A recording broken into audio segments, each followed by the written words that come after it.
Tak pun. Habis? Takkan duduk diam aja. Apa boleh kita buat? Bangsa mata sepet tu jadi lanun.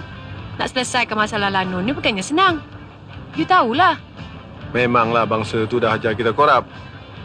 Kau tahu apa orang barat cakap bila cakap pasal orang Asia? Cakap pasal korupsi, kemiskinan, kebuluran, hutang bank dunia tak terbayar dan cetak rompak. Sebenarnya kita malas nak fikir. You kata I malas berfikir?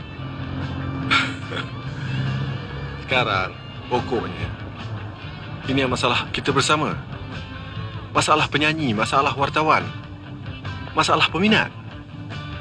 Apa yang I boleh buat? Ini, aku ingat lebih baik kau buat satu artikel pasal masalah cetak rompak. Terangkan pembaca-pembaca kau bahawa masalah yang besar, masalah yang berat. Ini cerita yang bukan-bukan pasal nak mikat anak raja, pasal gagal bercinta beberapa kali, pasal nak beli dapur 60,000 pun nak keluarkan surat khabar. Tu yang penting untuk jualan kau yang nak tahu. Itulah chief editor I tu. Kepalanya tu masih zaman piramid lagi.